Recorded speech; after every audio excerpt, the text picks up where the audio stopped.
என் பெயர் கிறிஸ்டியாஸ்டி. நான் 2வது மாணவி. ஊராட்சி ஒன்றிய நடுநிலைப்பள்ளி கீழமேல்குடியில் படிக்கிறேன். நான் கதை சொல்ல போகிறேன். கணக்கேளு தாத்தா பாட்டி கணக்கேளு. ஒரு ஊர்ல தாத்தாவும் பாட்டியும் வாழ்ந்து வந்தாங்களா. இந்த தாத்தா வீடும் மரங்கள் சூழ்ந்து இயற்கை வளத்தோடு அருமையா இருக்குமா.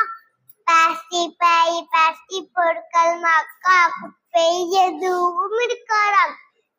கொசு மச்சாரா சுத்தமா சொர்க்கமாய் இருக்குமா. தாத்தா இயற்கை உணவை விரும்பி உண்பாரா. அதனால நோய் நொடி இல்லாம பொருட்கள் படத்தோடு இருப்பாரா. சொர்க்கம் என்பது நமக்கு சுத்தமுள்ள வீடுதான். சுத்தம் என்பதை மறந்தால் நாடும் குப்பை மேடுதான். சொர்க்கம் என்பது நமக்கு சுத்தமுள்ள வீடுதான்.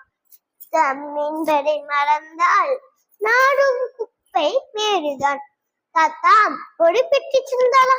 அந்த பெட்டியில இன்னொரு குழுன்னு போட்டுக்கோச்சு காமிக்க மாட்டாரா.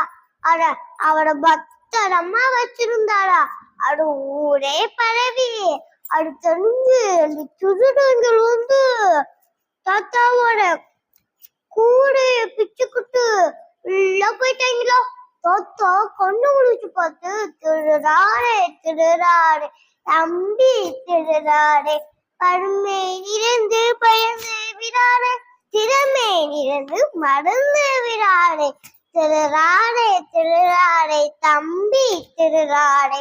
பருமை நிறைந்து பயந்து விடாரே. திறமை நிறைந்து மறந்து விடாரே. தாத்தா 2 இடத்துல கையில புடிச்சுட்டாரா. அவங்க தாத்தான விடு நம்ம உருண்டு சண்டை போட்டு அந்த பெட்டிய திறந்துலாம் பார்த்தீங்களா. ஆனா தாத்தா சொல்லிட்டானல உருண்டு உருண்டு உருண்டு உருண்டு இங்குட்ட ஒரு குத்து குத்துனாரா. இங்குட்ட ஒரு குத்து குத்துனாரா. இங்குட்ட ஒரு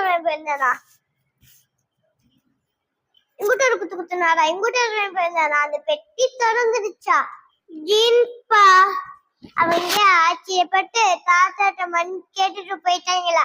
இயற்கையை நேசிப்போம் கிப்பா தாத்தா போல் ஆயிலே காப்போம். இயற்கையை நேசிப்போம் கிப்பா தாத்தா போல் ஆயிலே காப்போம். நன்றி.